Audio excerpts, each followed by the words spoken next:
क्विन्टलका quintal सुन आउनु र त्यो विषयमा सामान्य मानिसहरू पर्नु यो नेपाली जनताले अचम्म मानेका छैनन्। किन वर्षौँदेखिको यो सेटिङ मध्येको अर्को एउटा घटना आएको हो। जनताले यसलाई असाध्यै धेरै अचम्म मानेका छैनन् किनकि यो सेटिङ नेपाली जनताले थाहा पाइसके, अब बानी पारिसकेका छन्। तर मेरो यहाँनिर जिज्ञासा के चाहिँ भने, जब यस्ता घटनाहरू आउँछन् त्यस पछाडि कर्मचारीहरूको सरुवा हुन्छ।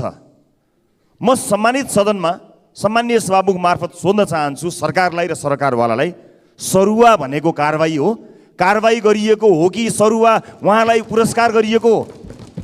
कुनै पनि यस्तो गम्भीर विषय क्विन्टलका क्विन्टल सुन आउने विषयमा विभिन्न निकायका प्रमुखहरूलाई तुरुन्त बर्खास्त गर्नुपर्ने हो कि केही कर्मचारीहरूलाई सरुवा गरेर यसलाई साटफेर गर्नुपर्ने हो? यसमा कयौँ इन्फर्मेसनहरू होलान्, त्यो इन्फर्मेसनहरू कस्ता ठाउँमा गएर बसिरहेका छन्। अब यो समय पाइसकेपछि, यो डामेर छोडेपछि त्यहाँ भएका महत्त्वपूर्ण सूचनाहरू लुकाउने समय प्रशस्त मिल्यो, अनुसन्धानलाई प्रभावित पार्ने समय प्रशस्त मिल्यो, कतिलाई फोन फर्म्याट गर्ने समय मिल्यो होला, कतिलाई टेलिभिजनमा गएर तामा तुलसी खाएर बाचा कसम खाने समय मिल्छ होला, मिडिया न्यारेटिभ बनाउन मिल्छ होला। यस्तो गम्भीर विषयमा सभामुख महोदय, यो गम्भीर विषयमा यति हल्का रूपले केही मान्छेहरूलाई सरुवा गरेर हुन्छ सभामुख महोदय? र ठिक छ, सरकारलाई सूचना आएको थियो रे, एउटा ट्याक्सी अगाडिसम्म गयो, त्यहाँ बाटोमा ट्याक्सीलाई समात्यो रे, भरिया मात्र समाउनु थियो र ट्याक्सी समात्यो होला। यदि त्यस्तो सूचना कहीँ थियो भने त्यो भरियाले त्यो ट्याक्सीबाट बोकेर लिएर गएर मालिकसम्म पुर्याउँथ्यो होला नि त। मालिकसम्म पुगेपछि मालिकलाई नै कराप झाप पार्न सकिन्थ्यो होला नि त, किन गरिएन? यो एउटा ठुलो सेटिङ हो जुन निरन्तर चल्दै आएको छ।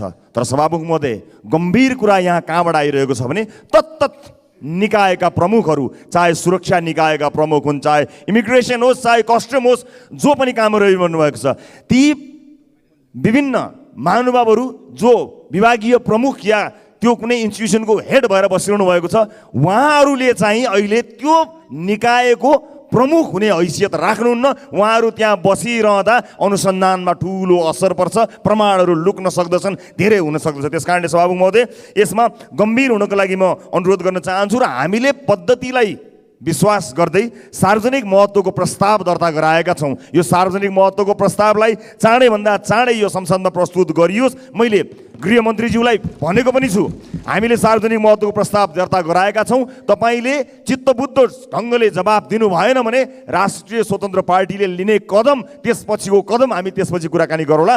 तर अहिले भने गृहमन्त्रीले र सम्बन्धित निकायहरूले गम्भीर रूपमा यसलाई लिएर सरकारले सदनलाई जवाफ दिनुपर्छ र केही कर्मचारीहरू सरुवा गरेर यसलाई टाल्न पाइँदैन। र अन्त्यमा एउटा कुरा जोड्न चाहन्छु सभामुख महोदय, हरेक विषय सरकारले सुरु गर्छ, अलि ज्वरोसम्म पुग्छ कि भन्छ, त्यहाँ गएर अड्किन्छ, गिजोलिन्छ।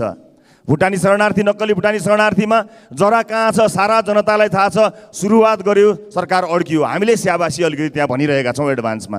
फेरि अर्को विषय सरकारले सुरु गर्यो, ललिता निवास काण्ड सुरु गर्यो, ललिता निवासको ज्वरो कहाँ छ सबै देशलाई थाहा छ, सरकार ज्वरोमा जाँदैन, त्यहाँ पनि गिजोल छ।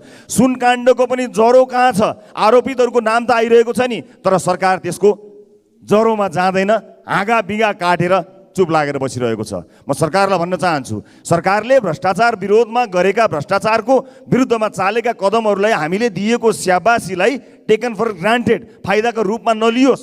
त्यसकारणले म यति जानकारी गराउन चाहन्छु कि कुनै पनि विषयलाई गिजोल्ने मात्र होइन, त्यसको अन्त्य र जरासम्म पुग्ने साहस लिएको हो भने ठिक छ, नत्र केही कर्मचारीहरू थुनेर केही मान्छेहरूलाई सरुवा गरेर फाइल खोले चाहिँ गर्ने, हामीले यतिवटा फाइल खोल्यौँ नि भनेर फाइल खन्न सुरु गर्यो भने सरकारको दिन गन्न सुरु हुन्छ। धन्यवाद।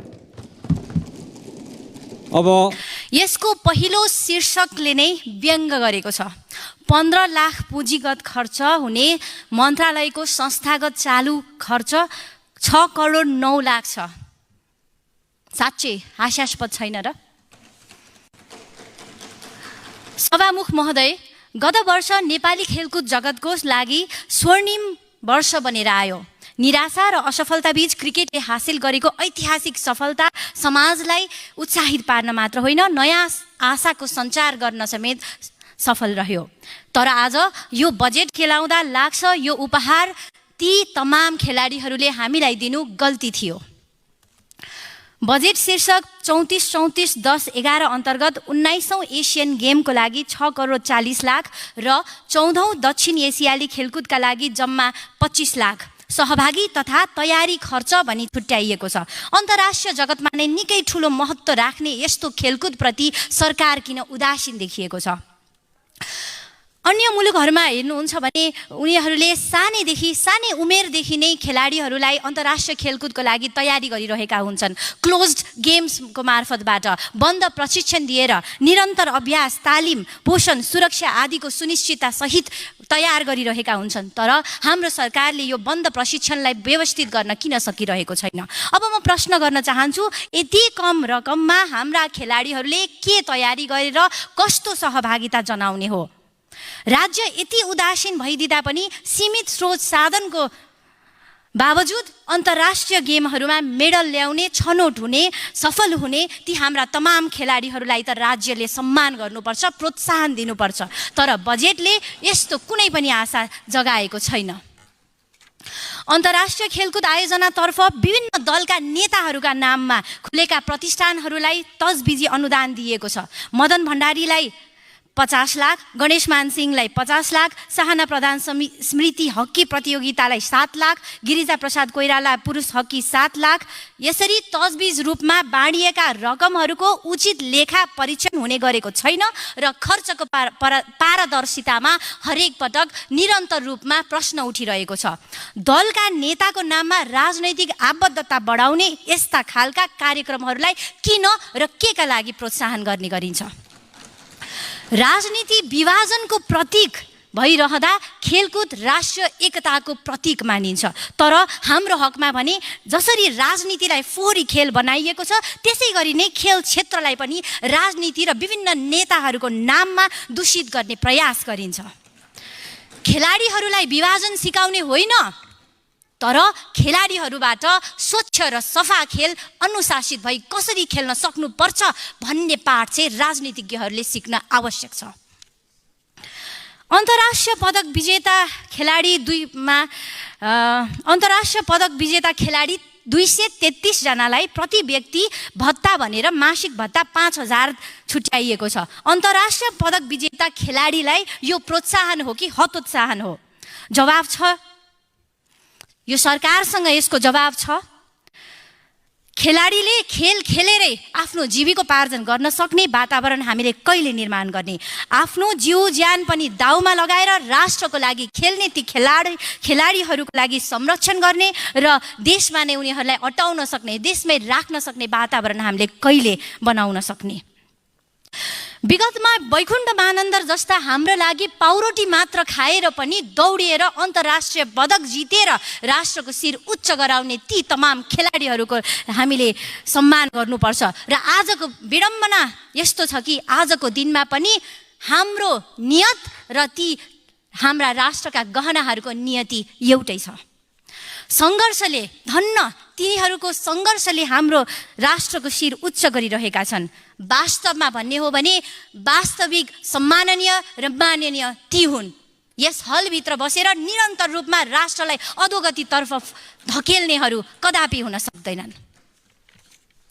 त्यसै गरी आकस्मिक दुर्घटना सहयोग भनी जम्मा 20 लाख छुट्याइएको छ। के तपाईँलाई हेक्का छ?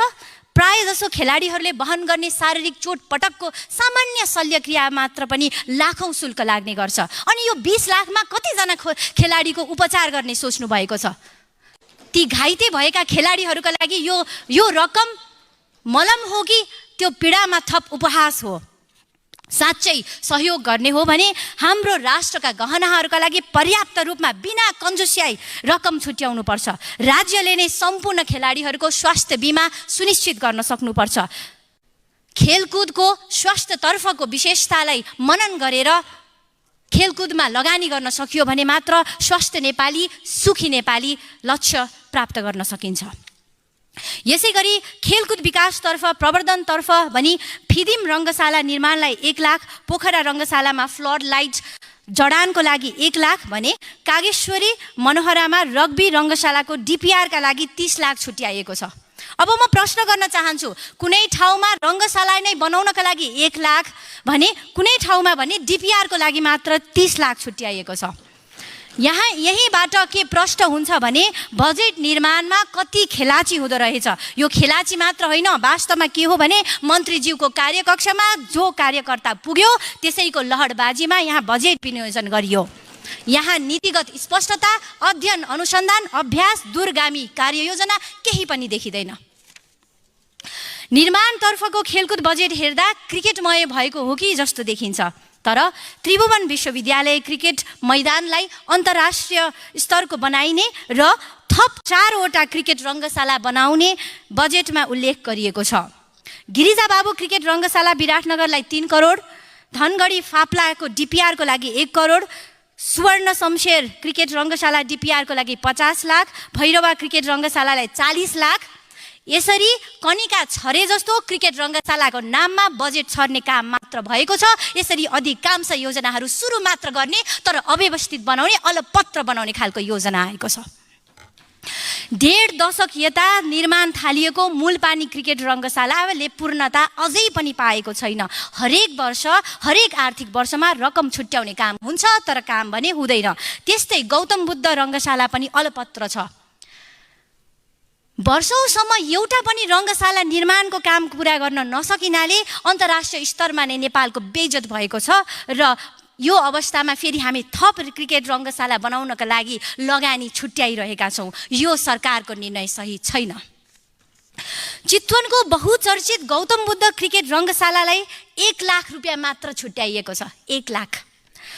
धुर्मु सुन्तली फाउन्डेसनले निर्माण थालनी गरेर यो पुरा गर्न नसकेर बिचमै छोडेको, यसलाई चाहिँ अब सरकारले पूर्णता दिन्छ, निर्माण सम्पन्न गराउँछ भनेर घोषणा गरेको थियो। यसको स्वामित्व लिन्छु भनेर घोषणा गरेको थियो। प्रधानमन्त्रीज्यूले घोषणा गर्ने घोषणाहरू केवल भाषण मात्र हुने गर्छ तर यसको काम हुँदैन भन्ने बलियो दृष्टान्त यसैले देखाउँछ। आजभन्दा 30 वर्ष अघि खेलकुद क्षेत्रमा मात्र 1000 दरबन्दी थियो। आज पनि 20 वर्षपछि पनि 1000 दरबन्दी छ। अझ त्यसमा पनि अधिकांश धेरै जसो रिटायर हुनुभएको छ र केही विदेश पलायन हुनुभएको छ।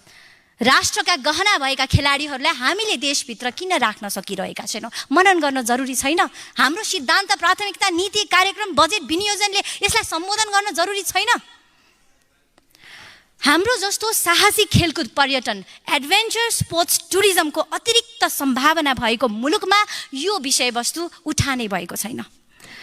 खप्तर जस्तो ठाउँ हामीसँग छ जहाँ प्राकृतिक स्की सेन्टर र गल्फ कोर्स हुन सक्छ। सगरमाथा बेस क्याम्पमा, सगरमाथा आधार शिविरमा जस्तो अल्ट्रा म्याराथन, अल्ट्रा स्पोर्ट्स गर्ने स्थान संसारमा अन्य कुनै राष्ट्रमा बिरलै छन्। तर हाम्रो नीति निर्माता, हाम्रो क्षमता यसबारे अनभिज्ञ देखिन्छ। खेलकुद विश्वविद्यालयको स्थापना गऱ्यौँ भने हामीले धेरै विद्यार्थीहरूलाई देशभित्र नै तालिम प्रशिक्षण दिन सक्छौँ। खेलकुदका कार्यक्रमहरूमा साँच्चै नै रकम अभाव भएको हो भने अव्यवस्थित रूपमा खोलिने फिटनेस क्लबहरू, स्विमिङ सेन्टर्सहरूबाट उठ्ने करलाई हामीले खेलकुदमा लगानी गर्न सक्छौँ। खेलकुदतिर हामीले त्यसलाई सार्न सक्छौँ भन्न चाहन्छु। त्यसै गरी राष्ट्रलाई बाल आश्रम र हाम्रो वृद्धाश्रम मात्र बनाउने भन्ने जुन गुनासो आइरहेको छ, यो बजेटले थप केही भएका सीमित युवाहरूलाई पनि विदेश पलायन हुनुपर्छ भन्नेतिर धकेलिरहेको जस्तो आभास हुन्छ। राष्ट्रको सबैभन्दा ऊर्जाशील र उत्पादनशील श्रम समूह नै युवा हो, तर युवातर्फ मात्र कुल बजेटको 0.16% मात्र लगानी हुनु भनेको यसले युवा वर्गलाई नै एउटा व्यङ्ग गरिरहेको छ। युवा स्वरोजगार कार्यक्रम सुरु गरिएको छ तर त्यसको लागि मात्र 9 लाख छुट्याइएको छ। यो 9 लाख रुपियाँले कतिजना युवाहरूलाई स्वरोजगार कार्यक्रम बाँड्ने हो भन्ने म प्रश्न राख्न चाहन्छु। यदि साँच्चै युवाको हित चाहने हो भने ऊर्जाशील हातहरूलाई देश निर्माणमा मैले सकाइहालेँ। त्यसैले हामीले युवा स्वरोजगार स्टार्टअप प्रोग्राम आफ्नै कार्यालयमा समन्वय नहुने स्थितिमा हामी 3 सरकार बीचमा संघीयता सबलीकरणको झुटो आश्वासन बाँडिरहेका छौँ। कि हाम्रो नीति ठिक छैन, कि हाम्रो नियत ठिक छैन, कि हामीसँग कुनै भिजन नै छैन। नीति कार्यक्रममा छाता प्रतिष्ठान उल्लेखित छ तर बजेटमा प्रस्तावित गेटा मेडिकल कलेजलाई दशरथ चन्द प्रतिष्ठान उल्लेखित छ। डाक्टर केसीसँग पटक पटक सम्झौता भएको छ जसमा गेटा मेडिकल कलेज निर्माण र तत्काल सञ्चालन गर्ने भन्ने उल्लेखित छ। सुदूरपश्चिममा सुदूरपश्चिमकै पहिलो मेडिकल कलेज बनाउन हामी किन यति आनाकानी गरिरहेका छौँ? भौतिक पूर्वाधार तयार भइसकेको अवस्थामा प्राविधिक जनशक्तिलाई थपेर तत्कालै शैक्षिक सत्र सञ्चालन गर्नुपर्नेमा प्रतिष्ठानको नाममा भिसी, रजिस्ट्रार, रेक्टर, डिन जस्ता पदाधिकारीहरू थप्ने र आफ्ना पार्टीका कार्यकर्ता भर्ती गर्ने नियत मात्र देखिन्छ। चालु खर्च कटौतीको कुरा गरेका छौँ। स्वास्थ्य जस्तो संवेदनशील क्षेत्रमा पनि अत्यावश्यक जनशक्ति थप्न समेत यो थप्दिन भनेर भनिन्छ, तर आफ्ना पार्टीका कार्यकर्ता भर्ना गर्न अनावश्यक प्रशासनिक संरचनाहरू यसरी खडा गरिन्छ। यसलाई अर्थतन्त्रको सबलीकरण भन्ने कि सत्तासीनहरूको अन्तिम भोज? गत आर्थिक वर्ष 79-80 को महालेखा परीक्षणले ठूला अस्पतालहरू वीर, टिचिङ, पाटन, प्रसुति गृहमा महिनौसम्म कुर्नुपर्ने, अपरेसनको लागि महिनौसम्म कुर्नुपर्ने भनेर उल्लेख गरेको छ र त्यसैले सुझाव पनि दिएको छ जनशक्ति थप्नुपर्ने, जनशक्ति अभाव भएको समस्या उल्याएको छ। तर बजेट बनाउँदा एक कानबाट सुझाव लिने अर्को कानबाट उडाउने गरिन्छ जस्तो छ। पालिकाहरूमा आधारभूत अस्पतालहरू थप्ने भनेर 7.5 अरब रकम छुट्याइएको छ, तर भवन मात्र बनाएर के गर्ने? त्यो 5, 10, 15 बेडेड अस्पताल चलाउने चाहिँ कसले हो? डाक्टरहरू नलिने, नर्सहरू नलिने, अन्य कुनै स्वास्थ्यकर्मीको दरबन्दी नथप्ने ती भवन आफै अस्पताल हुँदैनन्। त्यो चलाउने चाहिँ कसले हो? अझ सत्ता पक्षकै एक माननीय भन्नुहुन्छ स्वास्थ्यकर्मी उत्पादन गरौँ अनि विदेश पठाउँ। वाह, तर देशको कुना कन्तरासम्म पुर्याउँ भन्ने चिन्तन छैन। लाजै नमानी देश प्रेम र समाज परिवर्तनको खोक्रो आदर्शको गीता बोकेर हिँडेको देख्न पाइन्छ यही सदनमा। महालेखाकै प्रतिवेदनले स्वास्थ्यका लक्ष्यमध्ये सबैभन्दा कम प्रगति स्वास्थ्य बिमामा देखाएको छ। प्रस्तावित लक्ष्य 60% जनसङ्ख्यामा बीमित गर्ने थियो, तर हालसम्म 21% मात्र हासिल भएको छ। आज बिमा सुरु भएको आधा दशकभन्दा बढी भइसक्यो, तर पहुँच जम्मा 21%। राज्यको सबैभन्दा महत्त्वपूर्ण, सबैभन्दा जरुरी कार्यक्रम किन यसरी असफल हुँदैछ? ग्याप एनालाइसिस खै? नीतिगत सुधार गर्न जरुरी छ। स्वास्थ्य बिमाको मोडल वितरणमुखीबाट लोक कल्याणकारीमुखी बनाई 77 जिल्लामै पुग्न जरुरी छ। ललितपुरमा अझै पनि पुग्न किन सकिरहेको छैन? बिमाको रिफरलको कुरा गर्दा एउटा कुनै अस्पतालमा बिमा लिएको छ भने अर्को अस्पतालमा त्यो सुविधा उपलब्ध हुँदैन, रिफरल आवश्यक पर्छ। अझै हेर्नुहोस् त, निरन्तर रूपमा डायलाइसिस गर्नुपर्ने किडनीका बिरामीहरू जो डायलाइसिस गरिरहनुपर्छ, हप्तामा 3 पटक डायलाइसिस गर्नुपर्छ र हप्तै पछि उसले रिफरल लिइराख्नु परेको अवस्था छ। धनगढीमा उसको स्थायी ठेगाना हुन्छ, काठमाडौँमा बसेर काम गरिरहेको हुन्छ, डायलाइसिस यहाँ गरिरहेको हुन्छ, धनगढीमा उसको आफन्त हुँदैन, हप्तै पछि उसले रिफरल कसरी सम्भव छ? यति दुःख दिने नागरिकलाई यो नीतिगत सुधार गर्न जरुरी छैन?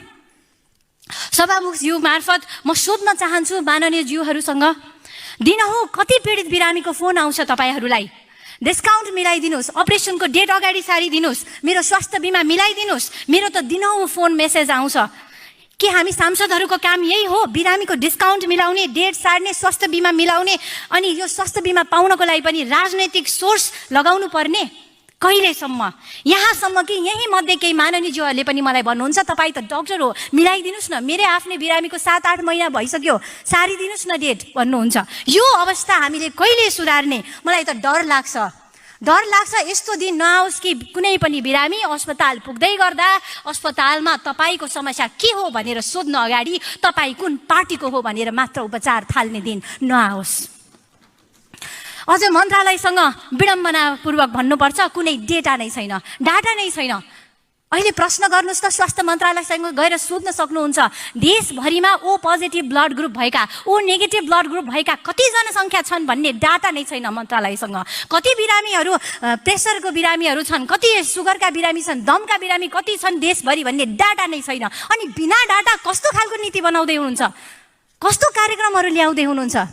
ब्लड ग्रुपका जनसङ्ख्या कति छन् भनेर सोध्नु पर्यो भने यातायात धाउनुपर्छ, लाइसेन्सका कार्यालयहरू धाउनुपर्छ।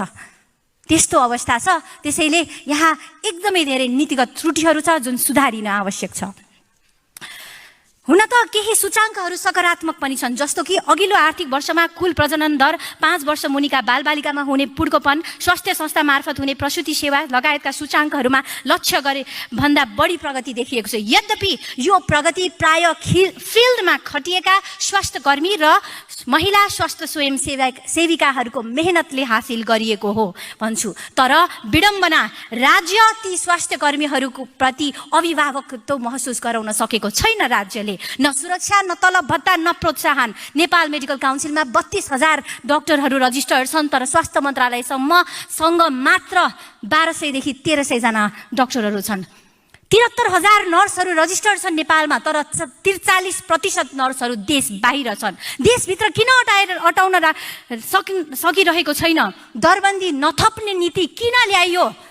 दरबन्दी नथप्ने निर्णय किन गरियो? यसको स्पष्ट जवाफ म सभामुख मार्फत स्वास्थ्य मन्त्रीज्यूसँग माग्न चाहन्छु। अर्को दृष्टान्त, धेरै वर्षदेखि प्रस्तावित तर असफल एक चिकित्सक एक स्वास्थ्य संस्था कार्यक्रम फेरि पनि असफल हुने निश्चित छ। असफलताको कारण खोजी हुनु पर्दैन, दूरगामी कार्ययोजना चाहिँदैन। जम्मा 24 करोड विनियोजनले मन्त्रीज्यूले कतिवटा स्वास्थ्य संस्थामा यो कार्यक्रम लागू हुने परिकल्पना गर्नुभएको हो।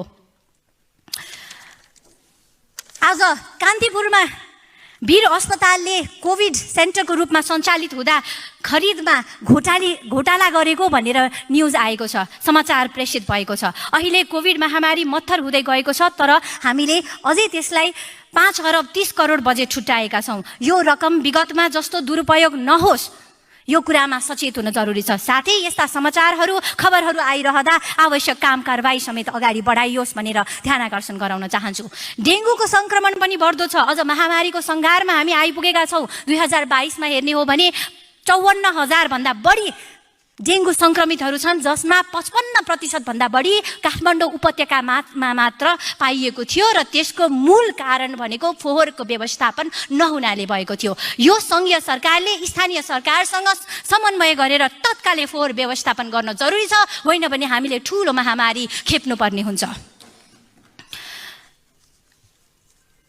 हामीले यहाँ पटक पटक कुरा उठाइरह्यौँ। सरकारले स्वास्थ्य बिमाको मार्फतबाट र विभिन्न अन्य कार्यक्रमहरू ल्याएर 1 लाख रुपियाँ बिरामीहरूलाई दिइरहेको छ। क्यान्सरका बिरामीहरूका लागि दिइन्छ, त्यसै गरिकन अन्य रोगहरू, र 5,000 मासिक 5,000 दिने गरिन्छ।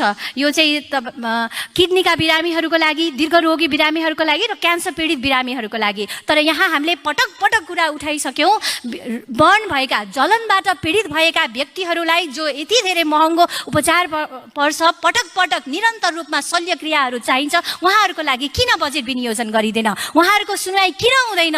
यहाँ हाम्रै माननीय चन्द्र भण्डारीले पनि भन्नुभएको छ। उहाँलाई मैले आफैले भेट्न जाँदै गर्दा आफ्नै मुखबाट उहाँले भन्नुभयो, म नेपालमै नै उपचार गराउन चाहन्छु। तर उहाँ जस्तो व्यक्तिको नेपालमै उपचार गराउने चाहना हुँदाहुँदै पनि नेपालमा यो स्रोत साधन हामीसँग छैन भनेर विदेश पठाउनु पर्यो। यो अवस्था देख्दा पनि किन सुधार गरिएको छैन? 5,000 प्रति महिना बर्नको लागि पनि दिन आवश्यक छ। म सकाइहालेँ। अन्ततः शिक्षा र स्वास्थ्यमा बिना कन्जुसियाई पर्याप्त लगानी गर्न नचाहने राज्य कहिले पनि लोक कल्याणकारी हुन सक्दैन। देखेर राख्नुहोस्, यस्तो नीति, यस्तो कार्ययोजना, यस्तो कार्यशैलीले कदापि पनि यो दिगो विकासको लक्ष्य प्राप्त हुन सक्दैन। नियत र नीतिमा सुधार गर्ने हो भने धन्यवाद दिन्छु, होइन भने यो महँगो उपचारले अब बिरामीहरूलाई मरिरहन् भन्ने किसिमको यस्तो नीति ल्याइएको छ। म आफू स्वास्थ्य क्षेत्रलाई बुझेको व्यक्ति भएको कारणले पनि मैले यो बजेटमा कुनै सहमति दिन सक्दिनँ। माफ गर्नुहोला, मनन गर्नुहोला भन्न चाहन्छु। स्वतन्त्र पार्टी कुनै समुदायको विरुद्ध छ भन्ने भाष्य जबरजस्ती निर्माण गरेर निमुखा नागरिकलाई गुमराहमा राख्न खोजिएको छ। त्यसो गर्नेहरूलाई म यति मात्र भन्न चाहन्छु कि राजनीतिसँग कुनै सरोकार र भोट बैंकको कुनै आवश्यकता नहुँदा पनि प्राकृतिक विपत्ति, वैदेशिक रोजगारीका समस्या र मिटर ब्याज जस्ता विषयमा आवाजविहीन मधेसी जनताको पक्षमा हामी उभिएको संसार साक्षी छ।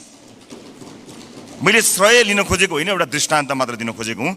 सामान्य सभामुख महोदय, मलाई नागरिकले नागरिकता नपाउनुको पीडा थाहा छ, साँच्चै नै थाहा छ। कुनै पनि नेपाली नागरिक नागरिकताबाट वञ्चित हुनु हुँदैन, त्यो उसको नैसर्गिक अधिकार हो। जन्मसिद्ध नेपाली नागरिकका सन्तान र एकल आमाहरूका सन्तानको नागरिकताको अधिकार मेरो र तपाईँको जति नै सुनिश्चित छ हुनुपर्छ सभामुख महोदय। मात्र वैवाहिक अङ्गीकृतका विषयमा मौन रहेका हुनाले यसबारेमा छलफल चलाउन खोजिएको हो र सम्मानित सभामुख महोदय मार्फत म जानकारी गराउन चाहन्छु, एकल आमाका सन्तानले नागरिकता लिँदा आमाले बाबुको पहिचान नै नखुलेको स्व घोषणा गर्ने व्यवस्था हाम्रा आमा दिदीबहिनीहरूको आत्मसम्मान विपरीत छैन यो? यस्ता प्रश्नहरूको विषयमा पनि सोचौँ भनेको हामीले। विधेयक संसदमा आएको भए हामी छलफल गर्थ्यौँ, स्वामित्व लिन्थ्यौँ, तर जसरी जुन बाटोबाट प्रमाणीकरण भयो जम्मा विपत्ति यतिमा हो सभामुख महोदय। र यदि सदनमा आएर छलफल हुने भएको भए त्यहाँ भएको विभेदका विषयमा पनि हामी कुराकानी गर्थ्यौँ। महिला र पुरुषलाई जुन विभेद गरिएको छ वैवाहिक अङ्गीकृतका विषयमा त्यसमा पनि हामी हाम्रो धारणा राख्थ्यौँ र दुधको दुध पानीको पानी थाहा हुन्थ्यो कि यो सदनमा आइसकेपछि को के कुराको पक्षमा छन् या विपक्षमा छन् भन्ने कुरा थाहा हुन्थ्यो। त्यसकारणले यो गलत बाटोबाट गएका हुनाले गलत मानिसको पुतला जलाइएको छ भन्ने कुरा म सम्मानित सदन मार्फत जानकारी गराउन चाहन्छु। र अर्को महत्त्वपूर्ण कुरा सम्मानित सभामुख मार्फत भन्न चाहन्छु कि हामीले पार्लियामेन्टको डिग्निटी राख्नलाई कहीँ कतै चुकिरहेका त छैनौँ, यसबारेमा पनि अलिकति ध्यान आकर्षण गराउन चाहन्छु सभामुख महोदय। जस्ता जस्ता विषयहरूमा हामीले छलफल गऱ्यौँ, हामी नयाँ राजनीतिक दलका हिसाबमा चाहे ती हाम्रा पक्षबाट आएका हुन् या अन्य राजनीतिक दलबाट आएका विषयहरू हामी काहीँ न काहीँ लज्जित भएका छौँ। यो सदन भैँसी राँगाको विषयमा गफ गरेर यदि 5 वर्ष बिताउने हो भने हामीले गोबर बाहेक केही पनि प्राप्त गर्न सक्दैनौँ। हामी आत्मआलोचना गर्न चाहन्छौँ, हाम्रा दलबाट पनि भएका कमी कमजोरीलाई आत्मआलोचना गर्न चाहन्छौँ र नयाँ राजनीतिक दलका रूपमा हामी एउटा नयाँ अभ्यास लिएर आएका छौँ। हामीले आज बजेटमा कुराकानी गरिरहँदा, राष्ट्रका महत्त्वपूर्ण मुद्दामा कुराकानी गरिरहँदा आम सर्वसाधारणमा संसदबाट गएको सन्देश राम्रो सन्देश गएको छैन। म आफ्नो भागको ब्लेम, आफ्नो भागमा परेको जुन दुःख छ त्यो आफू जिम्मेवार हुन चाहन्छु र आफ्नो राजनीतिक दलका तर्फबाट गत केही दिनहरूमा भएका बहसहरू अलिकति अमर्यादित भएकोमा क्षमा याचना पनि गर्न चाहन्छु। सामान्य सभामुख महोदय, म अब विषयवस्तुमा प्रवेश गर्न चाहन्छु। आगामी आर्थिक वर्ष 80-81 का लागि सरकारले गत 1 महिनामा विनियोजन विधेयकका प्राथमिकता, त्यसपछि नीति तथा कार्यक्रम अनि अहिले बजेट बारेमा बजेट प्रस्तुत गरेको छ। यी कार्यक्रमहरू हेर्दा मनमा एउटा प्रश्न जन्मिएको छ सभामुख महोदय, सरकारले प्रस्तुत गरेको यो विनियोजन विधेयकका प्राथमिकता, नीति तथा कार्यक्रम र बजेट एउटै सरकारले ल्याएर आएको हो कि फरक सरकारको पालामा आएको भन्ने कुरामा म चाहिँ अलिकति दोधारमा परेको छु, किनभने यी कार्यक्रमहरू बीच तालमेल कहीँ कतै भेटिएको छैन। यसबारेमा छुट्टै बहस गरौँला। तर अहिले म बजेटमा केन्द्रित भई केही कुराहरू राख्न चाहन्छु। सामान्य सभामुख महोदय, एउटा उदाहरण मात्र यहाँ प्रस्तुत गर्न चाहन्छु। मान्नुहोस् कुनै एउटा परिवार छ, त्यो परिवार का 4 सदस्यले कमाउँछन्। एकजना सरकारी जागिरे छ भन्ठान्नुहोस्, एकजना कृषि कार्य गर्छ, एउटा खुद्रा पसल चलाउँछ, अर्को एउटा वैदेशिक रोजगारीमा जान्छ। त्यस परिवारको घरमुलीले आउने वर्ष हाम्रो प्रत्येक सदस्यको आम्दानी एउटा 5% भनौँ न 5%ले बढ्छ भनेर हिसाब देखायो भने कसरी पत्याउने? घरमुलीले हिसाब देखाए जस्तो सबैको आम्दानीको वृद्धि दर एउटै कसरी हुन सक्छ सभामुख महोदय? जस्तै सरकारले दिने पारिश्रमिकको कुरा, त्यसको वृद्धि दर सरकारले निर्धारण गर्छ। व्यापारबाट हुने आम्दानीको त्यसको चाहिँ बजारको व्यवस्थापनले निर्धारण गर्छ। वैदेशिक रोजगारीमा हुने कुरा रोजगारदातामा भर पर्छ, श्रमको माग अनुसार भर पर्छ, ती देशको नीतिले निर्धारण गर्छ। कृषिबाट हुने आम्दानी, उत्पादनको अवस्था, बिक्री मूल्यहरूले निर्धारण गर्छन्। मैले दृष्टान्त दिएको घरमुलीको त्यो 5% को बेसुरा अनुमानको उदाहरण हाम्रो अर्थमन्त्रीज्यूको अनुमानसँग ठ्याक्कै मिल्छ कि भन्ने मलाई लागेको छ। यो बजेटमा माननीय अर्थमन्त्रीज्यूले चालु आर्थिक वर्षको जम्मा राजस्वको संशोधित अनुमानभन्दा आगामी आर्थिक वर्ष चाहिँ 24.37%ले राजस्वको वृद्धि हुने अनुमान गर्नुभएको छ। यो अङ्क याद गर्नुहोला माननीय सदस्यहरू, 24.37। यस बजेटमा माननीय अर्थमन्त्रीज्यूले राजस्वका 90 वटा शीर्षकहरूमध्ये 68 वटा शीर्षकहरूबाट प्राप्त हुने राजस्वको मूल्य दर 24.37% नै हुन्छ भन्ने अनुमान गर्नुभएको छ। साथै राजस्वका मुख्य आधारहरू जस्तै कर, गैर करको दुवैको वृद्धि दर पनि 24.37% अनुमान गर्नुभएको छ। त्यसै गरी करका स्रोतहरूमा आय, मुनाफा तथा पुँजीगत लाभमा लाग्ने कर, वस्तु तथा सेवामा आधारित कर र वैदेशिक व्यापारमा लाग्ने कर सबैको वृद्धि दर 24.37% हुन्छ भन्ने अनुमान गर्नुभएको छ। सामान्य सभामुख महोदय, होलसेलमा गरिएको यस्तो अनुमानबाट यो पुष्टि हुन्छ कि यो बजेटको लेखन एउटा झाडा टार्ने काम र एउटा गैर जिम्मेवारी काम भएको अथवा हेलचेक्राइपूर्ण ढङ्गबाट गरिएको हो कि भन्ने आशंका गर्ने प्रशस्त ठाउँहरू रहेको छ। यद्यपि यो रेभेन्यू फोरकास्टरको रूपमा म आफूलाई प्रस्तुत गरिरहेको छैन र यो रेभेन्यू फोरकास्टिङको विज्ञ पनि म होइन, तर यसरी यो कुनै एउटा कम्प्युटरमा एउटा एक्सेल सिटमा चालु आर्थिक वर्षको अङ्क राखेर त्यसमा चाहिँ 24.37% जोडेर राजस्व वृद्धिको अनुमान, यो चाहिँ जो कोहीले पनि गर्न सक्ने म देख्दछु। फेरि पनि म जोड लगाउँछु कि म रेभेन्यू फोरकास्टिङको विज्ञ चाहिँ होइन। यस्तो हचुवाको भरमा अनुमानित बजेट प्रस्तुत गर्नलाई विद्वान अर्थमन्त्री अथवा विद्वान अर्थ मन्त्रालयका उच्च पदस्थ अधिकारीहरूको आवश्यकता पर्दैन भन्नका लागि चाहिँ रेभेन्यू फोरकास्टर हुनु पर्दैन भन्ने मलाई लाग्दछ। सभामुख महोदय, मैले नेपालको विगत केही वर्षको राजस्व, कर र गैर करका वृद्धि दर पनि हेरेको छु, जसमा कुनै पनि वर्ष हाम्रो राजस्वको वृद्धि दर, करको वृद्धि दर र गैर करको वृद्धि दर समान छँदै छैन। सभामुख महोदय, बजेट निर्माण प्रक्रियामा राजस्वको अनुमान नै यस्तो प्रमुख आधार स्तम्भ हो जसको आधारमा विभिन्न क्षेत्रमा गरिने खर्च तय गरिन्छ। चालु आर्थिक वर्षको प्रक्षेपित राजस्व करिब 14 खर्ब उठ्न नसक्ने भई संशोधित अनुमान करिब 11 खर्बमा झार्नु परेको यो विषम अवस्थामा अर्थमन्त्रीज्यूले आगामी आर्थिक वर्षको बजेट प्रस्तुत गरिरहँदा जम्मा राजस्वको करिब 93% भन्दा बढी उठ्ने अनुमान गरिएको राजस्वका शीर्षकहरूबाट प्राप्त हुने राजस्वको वृद्धि दर एउटै 24.37% हुने अनौठो अनुमानले हामीलाई कहाँ पुर्याउने हो भन्ने एउटा ठूलो प्रश्न खडा भएको छ। चालु आर्थिक वर्षमा लक्ष्य अनुसार राजस्व सङ्कलन हुन नसक्दाको परिणाम स्थानीय तहमा हस्तान्तरण हुने समानीकरण अनुदानको 50% कटौती गर्ने अवस्थामा सरकार पुगेको सर्वविदितै छ। यस्तो हचुवाको भरमा प्रक्षेपण गरिएको राजस्वमा आधारित आगामी वर्षको बजेटले हामीलाई, यो मुलुकलाई कहाँ पुर्याउने हो ठूलो प्रश्न खडा भएको छ। राष्ट्रको ढुकुटीमा सङ्कलन हुने अनुमान हचुवाको भरमा भएको बजेटमा आधारित खर्चका कार्यक्रमहरू कसरी विश्वासिला हुन सक्छन्? सभामुख महोदय, मेरा पार्टीका मान्य सदस्यहरूले बजेटका कार्यक्रमको बारेमा पनि आफ्नो मन्तव्य राखिरहँदा हाम्रो पार्टीको धारणा पनि राख्नु भएकै छ र म पुनः दोहोऱ्याउँदै यो गरिमामय सदनको समय बर्बाद गर्नतिर लाग्दिन। तसर्थ सम्माननीय सभामुख महोदय मार्फत हाम्रा विद्वान अर्थमन्त्रीज्यूलाई विश्वमा इमान्दार, मेहनती र कर्तव्यनिष्ठ भनी पहिचान बनाएका सम्पूर्ण नेपाली आमा बुवा दाजुभाइ तथा दिदीबहिनीहरूको जनप्रतिनिधिको हैसियतले केही प्रश्नहरू राख्न चाहन्छु। 1, कर र गैर करलाई प्रभाव पार्ने विषयवस्तु र क्षेत्र फरक हुन्छन् भने एउटै दरमा वृद्धि कसरी सम्भव हुन्छ? 2, कुल राजस्व र कर वृद्धिको दर एउटै कसरी हुन्छ? 3, कुल राजस्व र गैर करको वृद्धि एउटै कसरी हुन्छ? 4, अझै उदेक लाग्दो चाहिँ कर र गैर कर जसको आधार र प्रकृति बिल्कुल भिन्न हुन्छ, यिनीहरूको वृद्धि दर कसरी एउटै हुन्छ? मेरो प्रश्न। 5, करका विभिन्न स्रोतहरूको वृद्धि दर फेरि एउटै कसरी हुन्छ? 6, राजस्वका 90 शीर्षकहरूमध्ये 68 वटा शीर्षकहरूबाट प्राप्त हुने राजस्वको वृद्धि दर एउटै कसरी हुन्छ? यी प्रश्नहरूले यस्तो हचुवाको भरमा प्रक्षेपित राजस्वको आधारमा खर्च गर्न बजेटमा प्रस्ताव गरिएका विभिन्न कार्यक्रमहरूको बारेमा छलफल र टीका टिप्पणी गर्नुको कुनै औचित्य छ कि छैन भन्ने कुरा खडा गरेको छ। सभामुख महोदय, झोलामा कति पैसा आउँछ भन्ने हचुवाका भरमा गरिएको अनुमानबाट गरिने खर्चका बारेमा छलफल गरेर गरिब जनताबाट सङ्कलन गरिएको राजस्व दुरुपयोग गर्नु कति उपयुक्त हुन्छ, यो पनि एउटा प्रश्न भएको छ। सम्मानित सभामुख महोदय, अर्थमन्त्रीज्यूले भर्खरै उठाएका प्रश्नहरूका सम्बन्धमा नेपाली जनतालाई स्पष्ट पार्नुहुनेछ भन्ने मैले आशा लिएको छु।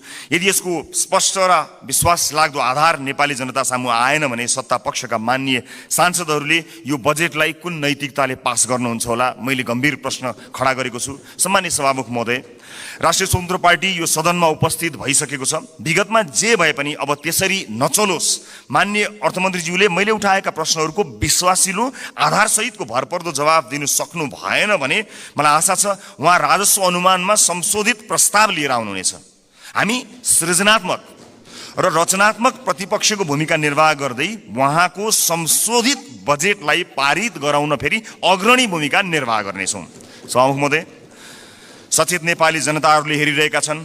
बहुमतको आधारमा यस्तो हचुवाको भरमा अनुमान गरिएको राजस्वमा आधारित बजेटलाई पास गरेर अघि जाने हो भने यसको जिम्मेवारी पास गर्नुहुने सम्पूर्ण माननीयज्यूहरूले लिनुपर्नेछ।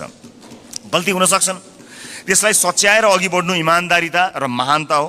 भएको गल्तीलाई सच्याउन सत्तापक्ष र प्रतिपक्ष नभई हामी कुनै अर्को पक्ष भइराख्नु पर्ने छैन, एकै ठाउँमा उभिन सकिन्छ। यो राष्ट्रले जित्ने कुरा भएको हुनाले परम्पराको नाममा बहुमतले पेलेर जाने मनस्थिति बनाइयो भने त्यसको परिणाम अवश्य पनि यो देशले भोग्नुपर्ने छ, सत्तापक्ष या विपक्षले भोग्नुपर्ने छैन। त्यसैले मान्य सदस्यहरूले तथ्यमा आधारित भएर आफ्ना विवेक प्रयोग गर्नुहुनेछ भन्ने कुरामा मैले आशा राखेको छु र एउटा आशंका उब्जिएको छ। म सभामुख मार्फत माननीय अर्थमन्त्रीज्यूलाई सोध्न चाहन्छु, स्पष्ट पारिदिनु होला कि यसपटकको विकास बजेट डडेलधुरामा कति पार्नु भएको छ, नुवाकोटमा कति पार्नु भएको छ, गोर्खामा कति पार्नु भएको छ? एउटा गम्भीर प्रश्न खडा भएको छ। सुनिए अनुसार र केही डाटाहरू सार्वजनिक भए भन्दा अगाडै यसको तथ्य जाँच गर्नु अगाडिको आशंकाको प्रश्न हो मेरो। लगभग 40 देखि 50% विकास बजेट डडेलधुरा, नुवाकोट र गोर्खाका लागि छुट्याइएको जानकारी आएको छ। हामी अरूबाट सुन्न चाहदैनौँ, सञ्चार माध्यमका हेडलाइनको तथ्य जाँच हामी गर्दै गरौँला। तर म माननीय अर्थमन्त्रीज्यूबाट यसको जवाफ चाहन्छु, बताइदिनु होला डडेलधुरा, नुवाकोट र गोर्खामा कति बजेट छुट्याइएको छ, अनि मधेसलाई बजेटमा गरिएको विभेदका बारेमा कतिको जानकार हुनुहुन्छ, एकपटक बताइदिनु होला।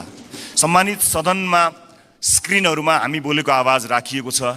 हामीले बजेटमा कुराकानी गरिरहँदा यो देशको भविष्य निर्माण गर्छौँ भनेर हामीले ब्यालेटको बाटो हुँदै यही सदन छिरेर परिवर्तन गरेरै छाड्छौँ भनेर प्रतिबद्धता गरेर आइरहँदा सदनमा भइरहने बहसहरूले यतिखेर सरकारी अस्पतालहरूमा भएको अवस्था हामीले सम्बोधन गर्न सकेका छौँ। म त भन्छु सम्मानित सभामुख महोदय, यो सदनमा 5 वर्षसम्म आजबाटै देशका 7वटा प्रदेशका सरकारी अस्पतालको लाइभ सीसीटीभी फुटेज एकातिरको भित्तामा राखौँ।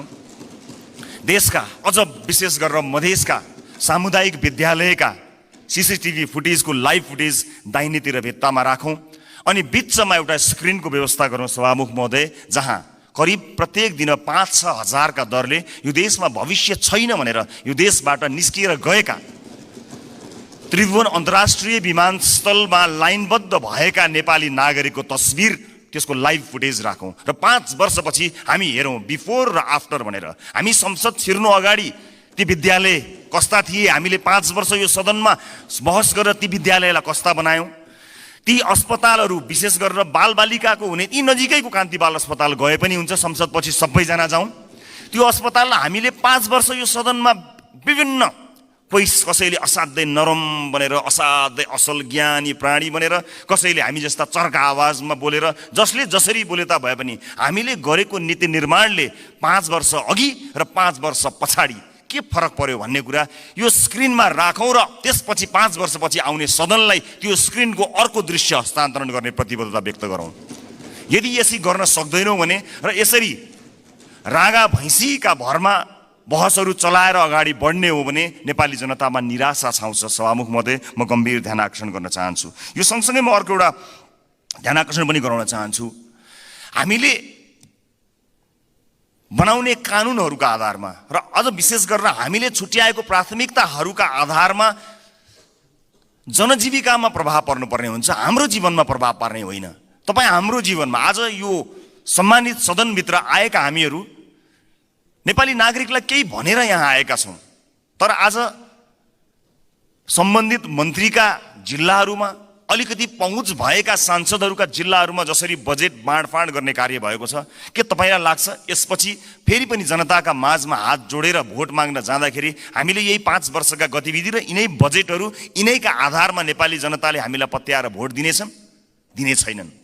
यदि नेपाली जनताले विवेक प्रयोग गरे भने दिने छैनन्। र जुन किसिमको बहस सम्मानित सदनमा केही दिन अगाडि भयो, त्यो बहस यदि निरन्तरता हुने हो भने सम्मानित सभामुख महोदय मार्फत भन्न चाहन्छु, म चाहिँ नेपाली जनतालाई अनुहार देखाउने हैसियतको रहने छैन। त्यसकारणले यो सदनमा हुने बहस अत्यन्त महत्त्वपूर्ण बनोस्, यहाँ हुने सरसल्लाहहरू महत्त्वपूर्ण बनुन् भन्ने कुराको ध्यान आकर्षण गर्न चाहन्छु र आफ्ना दलका तर्फबाट म यसको प्रतिबद्धता पनि व्यक्त गर्न चाहन्छु। सञ्चार माध्यममा आएका विषयलाई लिएर नै हामी कहिलेकाहीँ सदन अवरुद्ध पनि गर्दा रहेछौँ। त्यसको फ्याक्ट चेक गर्नु पनि महत्त्वपूर्ण हुने रहेछ। मैले निर्ममतापूर्वक भन्नै पर्छ, केही, सबै होइनन्, केही सञ्चार माध्यमहरूमा कयौँ व्यापारी व्यवसायीहरूले लगानी या विज्ञापनबाट प्रभाव पारेका छन्। यो सत्य हो। बोल्न धेरैजना किन डराउनुहुन्छ भने ती सञ्चार माध्यमहरूले गलत लेखिदिँदा आफ्नो छवि बिग्रन्छ भन्ने डरले कयौँ मान्यहरू बोल्नुहुन्न। तर त्यसो भन्न मिल्दैन। त्यसैमा आएको समाचारले संसदमा हङ्गामा मचाइरहँदाखेरि त्यो जसले समाचारलाई प्रभावित पार्न खोज्यो कुनै व्यापारी, उसले कति रमाइलो मान्दो हो। यो सदन कुनै एउटा हेडलाइनमा उचालिने ठाउँ होइन। त्यसको वास्तविकता जाँच गर्नुपर्छ, त्यसलाई परख्नुपर्छ, अनि त्यसपछि आवश्यक भए मात्र सदन घेरिनुपर्छ, सदनमा हो हल्ला गर्नुपर्छ। यो मैले आफैलाई बढी प्राथमिकता दिएर भनेको, मैले कुनै दललाई भनेको होइन। हाम्रो दल पनि यसमा सहभागी छ। त्यसकारणले हामी केही नयाँ गरौँ भनेर आएका दलहरू हामी पुरानै शैलीमा गयौँ र हामी पनि त्यही रोगमा लाग्यौँ भने मैले अघि भने जस्तै हामीले प्राप्त गर्ने भनेको यी गाई र भैँसीका अथवा भैँसी र रागोका कुराकानी गऱ्यौँ भने अन्त्यमा हामीले प्राप्त गर्ने भनेको त्यो गोबर बाहेक केही पनि होइन। मैले सम्मानित सदनलाई यो कुरा जानकारी गराउनै पर्नेछ। सम्मानित सभामुख महोदय, यस सदनमा हामीले नेपाली जनताका लागि नीतिहरू बनाइरहँदा र विशेष गरेर बजेटमा प्राथमिकताहरू छुट्याइरहँदा हामीले छुट्याएको प्राथमिकताले आम नागरिकको जीवनलाई छुन सकेनछ भने, आम नागरिकको दैनिकीलाई प्रभाव पार्न सकेन भने हाम्रो लागि त्यो दुर्भाग्यको विषय हुन्छ। सरकारले विदेशमा रहेका नागरिकका लागि पनि अब भोटिङ राइट्स दिने, विदेशमा रहेका नेपाली नागरिकले पनि भोट हाल्न पाउने अधिकारको सुनिश्चितता गर्ने भनेर भन्यो। तर कहाँ छुट्याउनु भयो अर्थमन्त्रीज्यू बजेट? त्यसका लागि लगत सङ्कलन गर्न जानु पर्ला। निर्वाचन आयोग विदेशमा रहेका नेपालीहरूको बारेमा जानकारी लिन जानुपर्छ। त्यसका लागि कहाँ कतै मैले बजेटमा कतै मैले देखिनँ कि, मलाई क्षमा गर्नुहोला, तर त्यसलाई तपाईँले भन्नलाई त भनिदिनु भयो होला, तर प्राथमिकतामा राख्नु भएन। हामी फेरि पनि भन्न चाहन्छौँ, यो देशमा भविष्य नदेखेर विभिन्न कुरीतिका कारणले, हामीले भोग्नु परेका व्यथितिका कारणले मुलुकमै केही गरी खाउँ भन्ने अवसर नपाएर बाध्य भएर विदेश बसेका नेपालीहरूले आफ्नो देशको भविष्य छान्न पाउनुपर्छ, भोट हाल्न पाउनुपर्छ।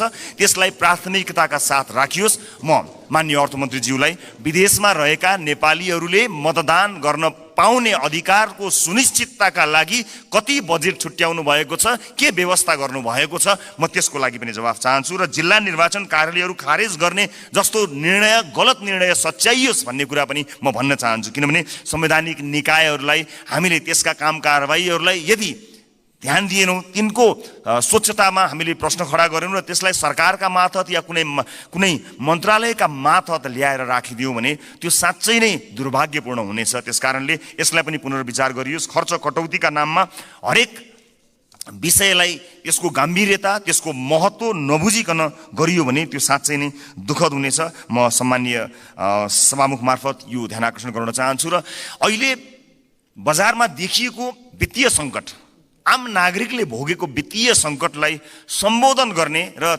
त्यसमा उत्साह छर्ने किसिमका कुनै पनि कार्यक्रमहरू हामीले देख्न सकेनौँ। आज एकपछि अर्को सटरहरू बन्द भएका छन्। आज कयौँ व्यापारी व्यवसायीहरू बैंकको चर्को ब्याज तिर्न नसकेर कयौँ व्यापारी व्यवसायीहरू आत्महत्या गर्ने अवस्थासम्म पुगेका छन्। मेरै निर्वाचन क्षेत्रमा शङ्कर कणेलले आत्महत्या गर्नुभयो र उहाँको सुसाइड नोटमा लेखिएका कुराहरू गम्भीर छन्। यस्ता धेरै समस्याहरू देखिएका छन्। आज प्रत्येक 3वटा सटरमा एउटा सटर बन्द भएको अवस्था छ।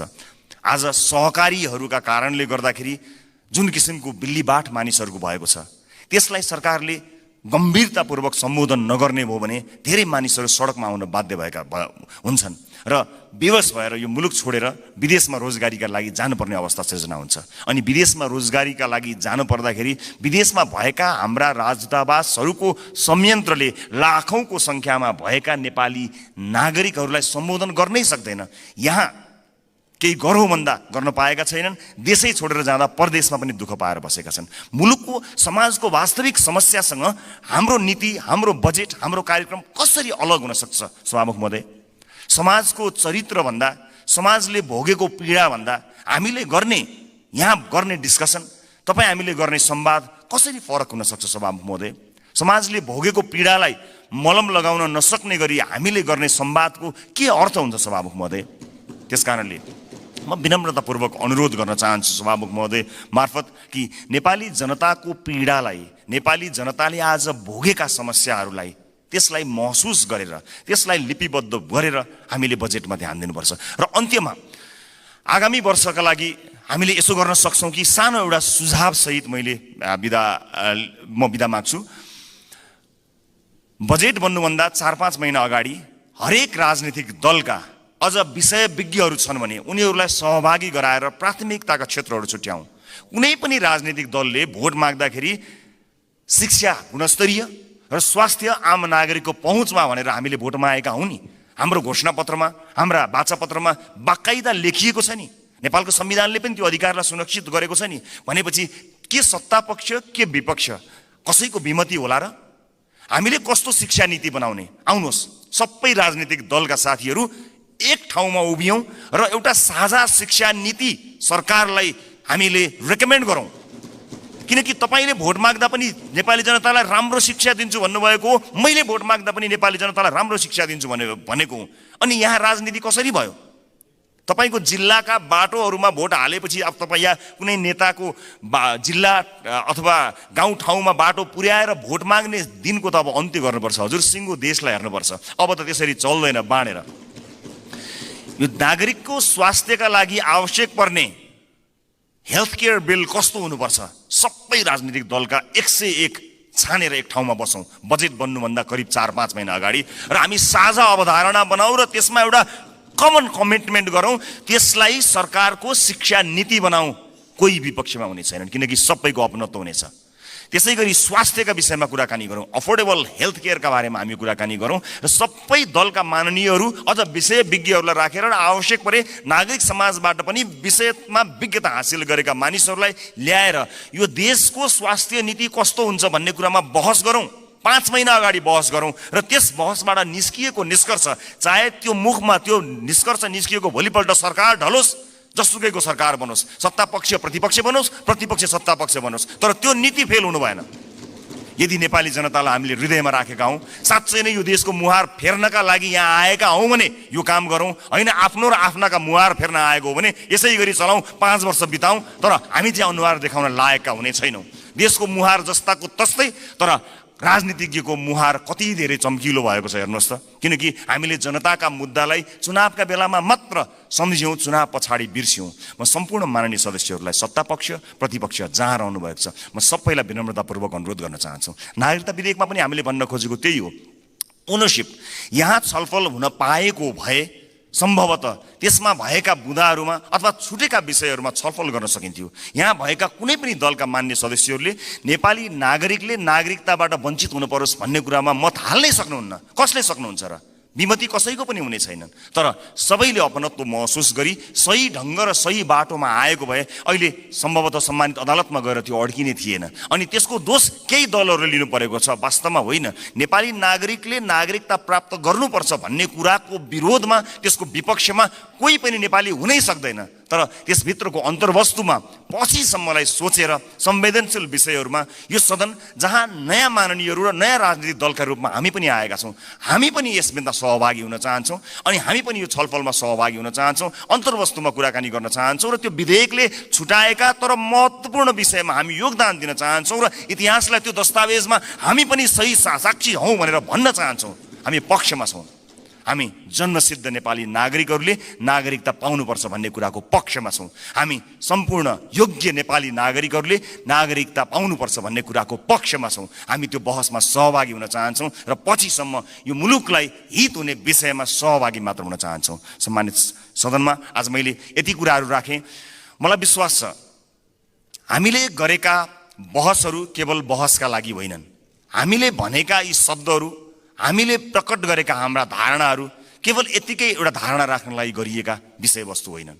विशेष गरेर यसपटकको संसदका सबै जस्तो सेसनहरूमा, सबै जस्तो विषयहरूमा आम नागरिकको चासो तुलनात्मक रूपमा अघिल्ला वर्षहरूको भन्दा बढी भएको एउटा डाटाले बताएको छ। अर्थात् नेपाली नागरिकहरू तुलनात्मक रूपमा नेपालको संसदमा भइरहेको बहसलाई अचेल, अत्यन्त गम्भीरताका साथ हेरिरहेका रहेछन्। एउटा अध्ययनले त्यो बताएको छ। यस्तो चासोको विषय बनेको यो सदन हाँसोको विषय नबनोस्, महत्त्वपूर्ण निर्णयहरू आउन सकुन् र एक अर्कामा सहकार्य गर्दै संसदीय मर्यादालाई कायम राख्दै बहसहरू कायम गरेर मुलुकका लागि केही चिज दिन सकियोस्। र यो 5 वर्षमा जसरी भनिन्छ नि, हामी हाम्रो जीवनको 5 वर्षलाई पल्टाएर हेऱ्यौँ भने 5 वर्ष अगाडि हामी कहाँ थियौँ र 5 वर्ष पछाडि हामी कहाँ छौँ भन्ने कुरा हामी सजिलै हेर्न सक्छौँ। व्यक्तिको जीवनमा 5 वर्षको धेरै ठुलो महत्त्व हुन्छ, देशको जीवनमा पनि त्यो 5 वर्षको अझ धेरै महत्त्व हुन्छ। त्यसकारणले हामी यो सदनको जब अन्तिम दिनमा यहाँ बोल्नेछौँ, अघि मैले भने जस्तै हामीले विशेष गरेर देशको टड्कारो समस्यामा रहेका नागरिकको स्वास्थ्यमा यो 5 वर्ष सदनभित्र आएर हामीले के गर्यौँ त्यो भन्न पाइयोस्, त्यसपछि निर्वाचित हुने मान्यज्यूहरूलाई बुझाउन पाइयोस् हामीले यो देशका लागि यति गर्न सक्यौँ, बाँकी तपाईँको जिम्मा भन्न सकियोस्। अघिल्लो सदनले हामीलाई के बुझायो? आज अघिल्लो सदनले बुझाएका कयौँ भ्रष्टाचारका काण्डहरू काँधमा बोकेर हामी हिँड्नु परेको छ। त्यसको निराकरण गर्नु पर्दाखेरि यहाँ एउटा दलको नाम आयो भने अर्को दलले विभिन्न बाहनामा बार्गेनिङ गरेर त्यसलाई विषयान्तर गर्न खोज्ने हो कि भन्ने आशंका पैदा भएको छ। एउटा विषय उठ्छ, त्यसपछि त्यो विषय सेलाउँछ, अर्को विषय उठ्छ। कता कता आशंका पैदा भएको छ। मैले भनेको थिएँ कि कहीँ पुराना राजनीतिक दलहरू एक अर्काको पोल खुल्ला भनेर आत्तिएका त छैनन्, विषयान्तर गर्न लागिरहेका त छैनन्। हामीलाई डर भएको छ। नेपाली जनताले नयाँ म्यान्डेट दिएर पठाएको राजनीतिक दलका रूपमा हामी पुराना माननीयज्यूहरूबाट सिक्न चाहन्छौँ, बुझ्न चाहन्छौँ। तपाईँको राजनीतिक लडाइँ र तपाईँको राजनीतिक इतिहासको मानमर्दन गर्ने हाम्रो ध्येय कहीँ पनि छैन। कुन सङ्घर्षले तपाईँले आज यो दिन ल्याउनु भएको छ? हामी त सजिलै राजनीतिमा आयौँ। साँच्चै भन्नुपर्दा हामीलाई राजनीतिमा त्यो सङ्घर्ष गर्नु परेन। तपाईँहरू त राज्यले लखेटेको, राज्यले मार्छु भनेको, भूमिगत बस्नु परेको, जेल जीवन बिताउनु भएको त्यति ठुलो सङ्घर्ष गरेर तपाईँहरूले यहाँ ल्याउनु भएको छ। हामीलाई गर्व छ तपाईँहरूप्रति।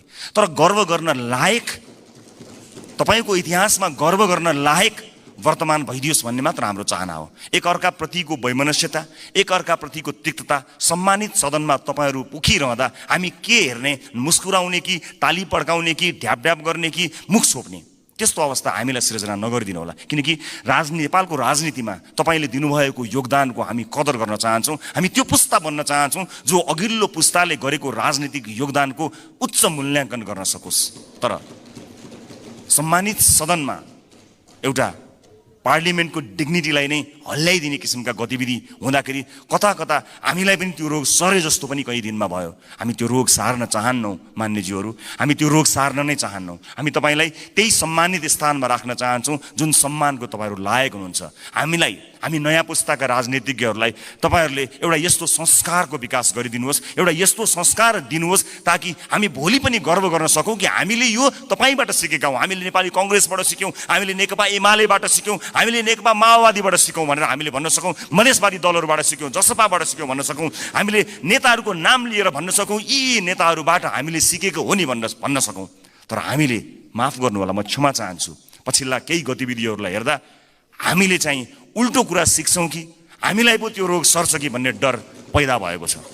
म सभामुख मार्फत सम्मानित सदनलाई यति भन्न चाहन्छु कि नीति कार्यक्रमहरू बन्दा, कानुनहरू बन्दा, बजेटहरू बन्दा नेपाली जनतालाई मूलधारमा राखियोस्, देशको वर्तमान समस्यालाई मूलधारमा राखियोस्। वैदेशिक रोजगारीले गाँजेको यो देश यसका मूल समस्याहरूलाई मध्यनजर नराखिकन त्यसलाई नजरअन्दाज गरेर आँखा चिम्लिएर कहीँ पनि पुग्न सकिँदैन। त्यसकारणले नागरिकको स्वास्थ्य, नागरिकको शिक्षा र सामाजिक न्यायका पक्षमा उभिन सक्ने बनोस् बजेट, यही भन्न चाहन्छु। र